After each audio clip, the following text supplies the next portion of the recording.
లక్ష్మణ్ మన ఊరి కథలు ప్రేక్షకులకు స్వాగతం. కార్తీక పురాణం 23వ అధ్యాయం. శ్రీరంగ క్షేత్రమున పురంజయుడు ముక్తి నొందుట.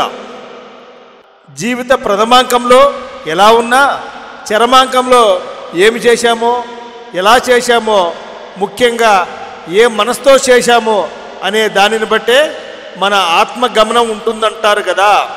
ఇప్పుడు కార్తీక మాస మహిమలో ఒక మహత్తరమైన ఘట్టం, మన హృదయాలను పారవశ్యానికి గురి చేసే పవిత్ర కథనం. పురంజయ మహారాజు మోక్షప్రాప్తి పొందిన అపురూప ఘట్టాన్ని ఈరోజు పురాణంలో మనం వినబోతున్నాం.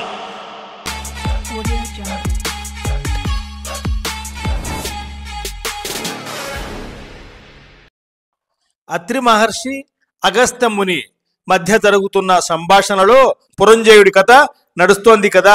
ఈ క్రమంలో అగస్త్య మహాముని ఇలా ప్రశ్నించాడు.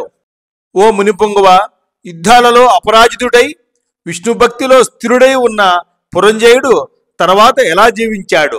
రాజ్యాధికారం చేపట్టాక అతని పాలన ఎలా ఉన్నది?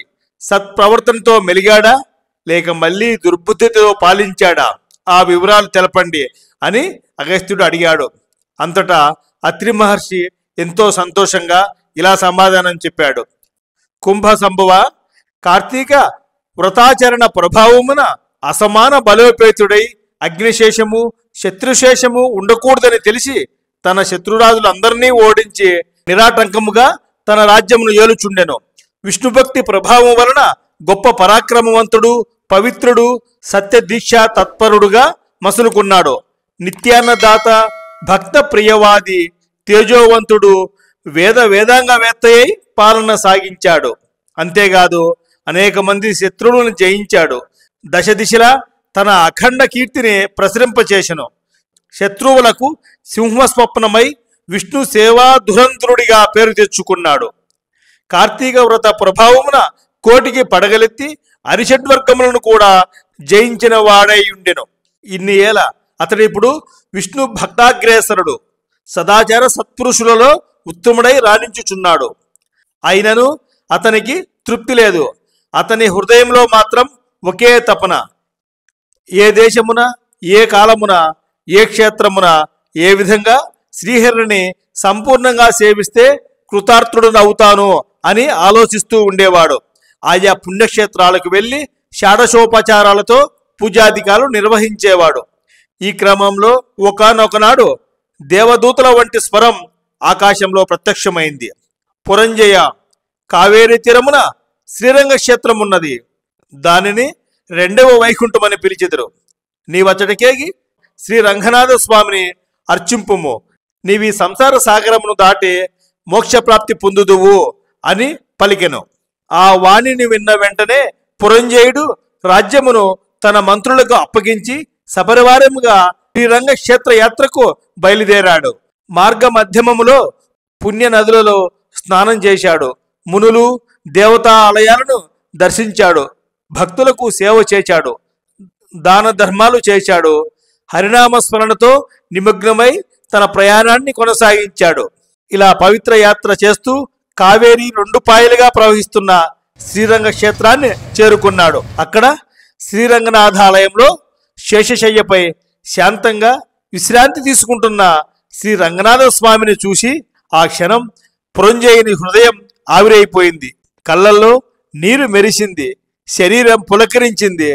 2 చేతులు జోడించి పరవశంతో దామోదర, గోవింద, హరే కృష్ణ, వాసుదేవ, అచ్యుత, ముకుంద, హృషికేశ, ద్రౌపదీ మాన సంరక్షక, దీనజన భక్తపోష, కరుణామయి, దీనవత్సల, పాహిమాం పాహిమాం, రక్షమాం రక్షమాం, దాసోహం పరమాత్మ దాసోహం, నేను నీవాడిని స్వామి అంటూ విష్ణు స్తోత్రమును గుండెల నిండా పాడుతూ నిశ్చల భక్తితో నమస్కరించాడు. అతడు కార్తీక మాసమంతా శ్రీరంగ క్షేత్రంలోనే గడిపాడు. పురంజయుడు శ్రీ రంగనాథ స్వామి సమక్షమున కార్తీక మాసంలో చేసిన వ్రతముల మహిమ వలన అతని రాజ్యమందలే జనులందరూ సిరి సంపదలతో, పాడి పంటలతో, ధనధాన్యాలతో ఆయురారోగ్యాలతో ప్రజలు సంతోషంగా జీవించారు. అక్కడ ధర్మం బలపడింది.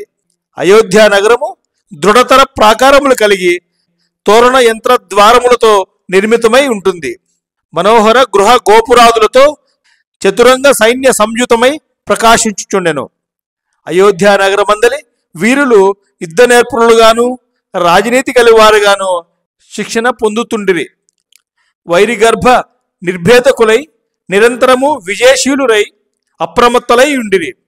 ఆ నగరమందలి అంగనామనులు హంస గజగామినులు పద్మపత్రాయిత లోచనులనై విపుల శోణిత్వము విశాల కటిత్వము సూక్ష్మ మధ్యత్వము సింహకుచ పీనత్వము కలిగిన రూపవతులనియు శీలవతులనియు గుణవతులనియు ఖ్యాతి కలిగి ఉండిరి.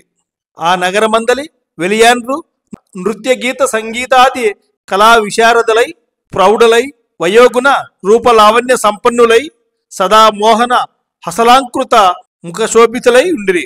ఆ పట్టణ కులాంగనులు పతి శుశ్రూష పరాయణులై సద్గుణాలంకార భూషితులై చిదిల్వాస హసోల్లాస పులకాంకిత శరీరులై ఉండిరి. పురంజయుడు శ్రీరంగ క్షేత్రమున కార్తీక మాస వ్రతమాచరించి సతీ సమేతుడై ఇంటికి సుఖముగా చేరెను. పురంజయుని రాక విని పౌరజనాదులు మంగళవాద్యాలతో తూర్యనాదాలతో ఆనంద నృత్యంతో స్వాగతించిరి. నగర ప్రదక్షిణ చేసి నిజాంతఃపురమున ప్రవేశపెట్టిరి. అతడు ధర్మాభిలాషి అయి దైవభక్తి పరాయణుడై రాజ్యపాలన సాగించుచుండెను. కొంతకాలము గడిచింది. పురంజయునికి వృద్ధాప్యం సమీపించింది. ఐహిక వాంఛలను వదులుకున్నాడు. అతను తన కుమారునికి రాజ్యభారాన్ని అప్పగించి పట్టాభిషిక్తుని చేశాడు. తాను వానప్రస్థాశ్రమము స్వీకరించి అరణ్యమున ఆవాసం ఏర్పరచుకొనెను. అక్కడ కూడా ప్రతి సంవత్సరం కార్తీక వ్రతమును భక్తి శ్రద్ధలతో ఆచరించినవాడు. శరీరం మెల్లగా క్షీణించింది, కానీ హృదయం మాత్రం నిత్యం విష్ణుమయమే. అతడు ఒక శుభముహూర్తంలో హరినామస్మరణతో ప్రాణం విడిచాడు. తదనంతరం పురంజయుడి ఆత్మ దివ్య విమానంపై వైకుంఠమునకు చేరింది. ఈ విధంగా అత్రి మహర్షి పురంజయోపాఖ్యాన్ని అగస్త్య మహామునికి వివరిస్తూ ఇంకా ఎలా చెప్పసాగెను. ఓ అగస్త్య, కార్తీక వ్రతము అత్యంత ఫలప్రదమైన మహత్యము కలది. దానిని ప్రతి వారును ఆచరించవలెను. ఈ కథ చదివిన వారికి, చదువుతున్నప్పుడు విన్నవారికి కూడా వైకుంఠ ప్రాప్తి కలుగును అంటూ అత్రి మహర్షి ముగించాడు. స్వస్తి. సంపూర్ణ కార్తీక పురాణం త్రయోవింశాధ్యాయం 23వ రోజు పారాయణం సమాప్తం. కార్తీక పురాణం పారాయణ పరంపరలో రేపు మరో గాథ గురించి తెలుసుకుందాం. ఇలాంటి మరిన్ని వీడియోల కోసం మన ఛానల్ను చూస్తూ ఉండండి. లైక్ చేయండి, కామెంట్ చేయండి. కొత్తవారు ఎవరైనా ఉంటే వెంటనే సబ్స్క్రైబ్ చేయండి. రేపు మరో వీడియోలో కలుద్దాం. అంతవరకు సెలవు. నమస్తే, ధన్యవాదాలు.